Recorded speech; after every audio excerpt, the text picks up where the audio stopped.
it doesn't take too much for life as we know it to change or to even flip upside down. And perhaps that's the beauty of it all, that change is inevitable, that growth is guaranteed, that life is meant to happen. If somebody had told me on the 1st of January this year, 2020, that we would be facing a global pandemic, I would have probably called it bluff. I would not have believed them. Maybe because of being in denial. On the 1st of January, things seemed pretty normal. Like, so we are starving. Well, Villa makes videos, I'm gonna eat. Eat when I turn back, eat. We're starving, but we're out here about to get some food. The new year that you would usually have. For the first time in a long time, I decided that I was going to have some New Year's resolutions. I had 4 months left in China. This came with setting goals, setting expectations, wanting to do the best and enjoy everything within these 4 months that I had left. The first time I was going out a lot this winter. Hey!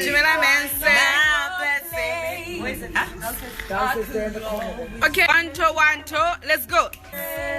Oh, confusion and I had spent 2 winters in China prior to this, and usually indoors, usually to myself. And I think subconsciously I was aware that this was my last winter in Shanghai, and I wanted it to be different. I just wanted to be alive. I wanted to follow my bliss in every sense of the word. I wanted to live my life, and I didn't want to take anything for granted. Little did I know that things would change shortly thereafter. But yeah, I was still pretty much hopeful. I had only 4 months left in Shanghai, and with the number of projects that I run here, you can imagine more plans. So this is mine. Is oh, I have to do the hair. This is the jollof rice, and this is the sauce. All right. So you take the jollof, you put it on a plate, and then while you're eating it, you keep dipping it into the sauce. No, not necessarily. I'm wrong. More events, more networking, more sessions, just more. I got a new apartment as a way to try to control my external environment, which would allow me to then control my internal environment. I felt that I had just not been able in the past year to fully control my external environment. I wanted to have mental clarity. I wanted my thoughts and my voice to be the only one that I heard when I woke up first thing in the morning. I wanted to really observe myself and see how I did things and get to know myself again without necessarily communicating with anybody in the morning. I just wanted more control of my external environment so that I could attain more balance internally. So I got a new apartment, and this was really just to give me a shot at mental clarity fully, so that I could control my internal thoughts, which would bring more creativity, which would bring more of an ability to listen to my intuition, which would make me more self-aware and receptive to the ideas that I felt that God was leading me to put out there. And so I had big plans for 2020. I had spent 2019 without necessarily setting goals, which led me to a state of floating, not necessarily flow, just going with the wind. This was something that I consciously did because prior to that, I had spent some years writing out resolutions and beating myself up brutally for not attaining goals that I had set for myself. This year, I had an honest conversation with myself and removed stories that I had been making up about what New Year's resolutions meant. And I made some. So as per usual, people were going to leave the city for Chinese New Year. People were going to go back to their hometowns. The city was going to get emptier as more locals returned to their hometowns and also traveled. People experts living in the country were going to go home or on vacation. People were going to go on a break, which meant an empty city. So nothing seemed out of the ordinary. I had spent Chinese New Year in Shanghai before, so I knew what the city seemed like when it was empty. But things quickly changed at some point. We started becoming more and more aware of a virus that had hit Wuhan in China. And it seemed like the world was also becoming aware of this. And with that, the atmosphere started changing in the city. It was no longer the Shanghai that was still unquiet because of Chinese New Year. When it's just still unquiet because of Chinese New Year, we're still going out, we're still comfortable in public spaces, we're still happy, you can see joy. It's a really nice time to be in Shanghai. In fact, we really appreciate it for those who stay, because for the first time the city is quiet, but things are still open. So you can still somewhat enjoy the city. This time, things were a little bit different. It was fear that you could almost feel in the atmosphere. People started walking around with masks, and with every passing day, these numbers of people increased. And with every day that was passing, I started receiving calls from family members. Hello? Bebelo, do you know about this virus that has hit China? What? You need to come back home. It's no longer safe. Because for me, I had just gotten a new apartment. I had all of these plans. I had hope about the future. I only have 4 months left. No. I didn't want to go back home. And with every phone call I got, I started really questioning whether or not I wasn't taking this serious enough. And so at some point, I think because of, the phone calls that I was getting, my grandmother was, getting worried sick about me. My siblings were asking me when I was coming home. And more people were starting to wear masks. In fact, things went from people wearing masks to increased gear as a form of protection. And less people were on the streets. It became a ghost town. And when you were out there, with every eye contact that you made, it just seemed like people were in literal fear of their lives. The right thing to do was obviously to start isolating. So in Shanghai, we were never really on a lockdown. We just understood the severity of this virus, and so we just started to self-quarantine. We only went out when it was necessary to go out. Days went by, less and less people on the road. The city was still. The city was somber. The entire world outside of China was pretty much kind of continuing with life per usual. Cases started increasing at the countries, but it wasn't that serious for a lot of people across the world. Like, people were not experiencing it as we were in China. And a lot of my friends left the country. It was more safe to go back to their home countries for them. It was safer in their home countries. And so a lot of people left. A lot of people whom we didn't get to say goodbye to. I still don't know when I'm gonna see them, or if I'll ever see them again. Because of the foundation and friendship that we built, I hope that we will see each other again. But you just don't know.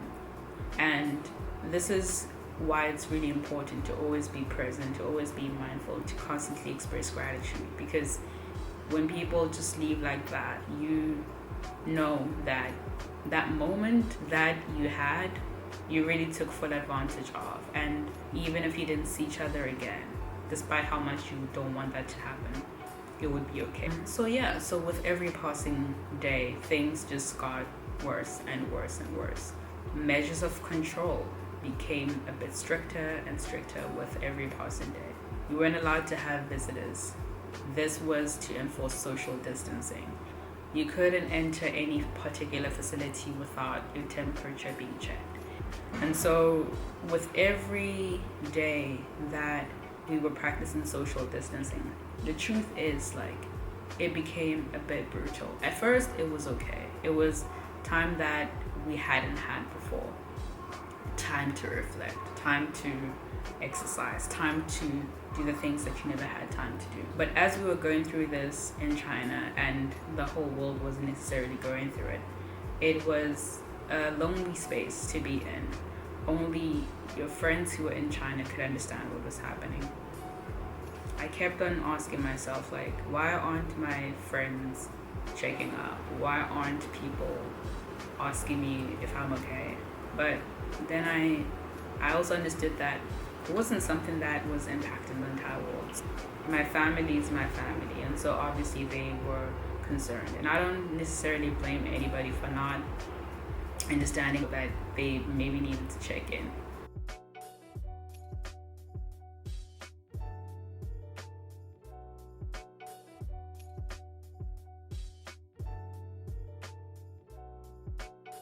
As things progressed, however, I stopped being self-reliant. As a yoga teacher and a person who constantly practices meditation, this was the first time that I'd say I was particularly challenged. The first time I qualified as a yoga teacher in 2017. This was the first time that I felt truly, truly challenged. You couldn't really go anywhere. You were confined within your walls. It quickly became a dark space, going from being optimistic, from being hopeful, from hoping that this would only take a month and that a cure would be found, until a month passed and my hope started going away. I went into this dark space. I got extremely challenged. I stopped meditating every day. I stopped doing yoga every day. I stopped reading books. I was consuming content on Netflix, YouTube, constantly on Instagram, Facebook. I was consuming content that wasn't good for me. I like social media. It's not particularly bad. You just have to monitor the content that you take in and the time that you spend on social media. I didn't do that. I felt like I had no control. And of course I didn't. I had dropped the very tools that give me mental clarity and a sense of control over self, which is yoga and meditation, and constantly praying. I wasn't even praying anymore until I lost all of my hope, and I had nothing else to rely on but God.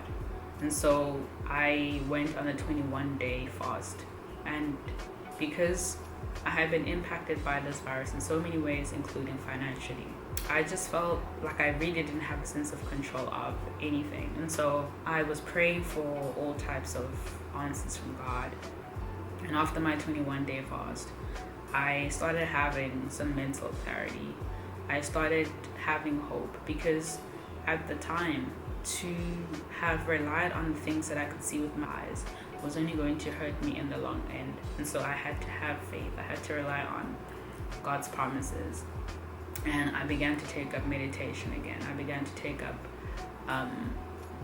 doing yoga as a daily practice again. And meditation really, really saved me. It's a thing that I used to gain a sense of awareness of self again, a sense of awareness of my environment. And really it allowed me to tap into an ability to be mindful, an ability to be grateful, an ability to be in more control of the things that I was putting into my brain, which allowed me to be mindful of the things that I was putting into my body, so food. And now I am meditating every day because I realize that I'm not able to control my thoughts. I'm not able to remove any negativity out of my brain, out of my emotions. I don't have a sense of emotional intelligence when I don't meditate. So I wake up every day and I meditate. I am on day 6 of meditating every day. I was in such bad shape. I was on Instagram, and obviously, social media is great, but what it has the ability to do is to create the illusion of proximity. People see you maybe making a joke or clowning around or posting something, and it makes them feel like they know what's going on with you. And because people are so scared to communicate today, they just would rather show you a thumbs up or send you a heart. We've just become so lazy to be in touch and to communicate with people. And social media creates that proximity, and it makes you think that you know that a person's okay, or you know that a person is doing fine. And we become lazy to check in with our friends, to check in with our family members, to check in with the world, with strangers.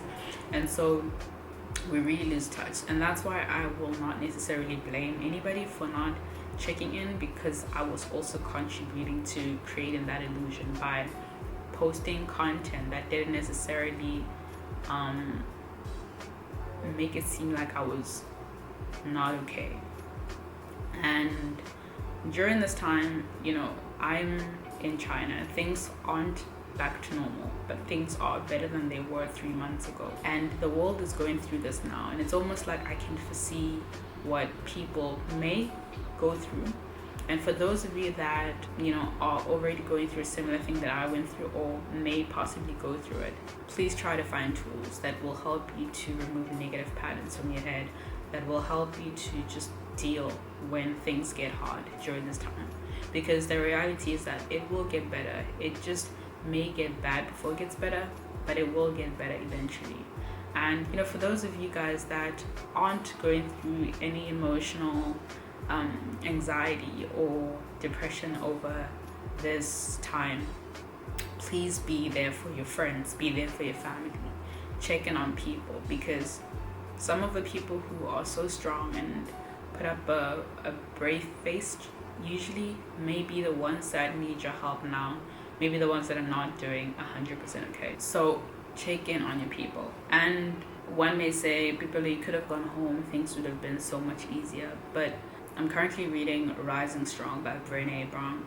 There's a part where she talks about you being in the arena, and once you have been in the arena, there's no longer a place that you can go back to, because things are no longer the same. This is part of the physics of vulnerability. Once we fall in the service of being brave, we can never go back. We can rise up from our failures, screw-ups and falls, but we can never go back to where we stood before we were brave or before we fell. Courage transforms the emotional structure of our being. This change often brings a deep sense of loss. During the process of rising, we sometimes find ourselves homesick for a place that no longer exists. We want to go back to that moment before we walked into the arena, but there's nowhere to go back to. What makes this more difficult is that now we have a new level of awareness about what it means to be brave. We can't fake it anymore. We now know when we're showing up and when we're hiding out, when we are living our values and when we are not. Our new awareness can also be invigorating. It can reignite our sense of purpose and remind us of our commitment to wholeheartedness, straddling the tension that lies between wanting to go back to that moment before we risked and fell, and being pulled forward to even greater courage. And it is an inescapable part of rising strong. And so I tried to hold on to my hope of things getting better and me finishing what I started here. Right now, I'm doing better. I feel stronger. Things are going good so far, and the goal is to keep on meditating. The goal is to keep on working on myself and not letting the ball drop. And even if the ball drops, really trying to bounce back quickly, because I know what is good for me. I know what is good for my brain. And right now, I'm just trying to be disciplined and allowing only good content to come into my head, my body, and my environment. Hey guys, thank you so much for tuning in and watching my videos. I really appreciate the support that you guys have been giving me. Thank you so much to the new subscribers. And I hope that you take the time to figure out what it is that you need in your life, and in order to quiet down all the noise that you may be hearing. And at the gist of it all, I hope that you find the courage to just follow your bliss. Bagaetsho, follow your bliss.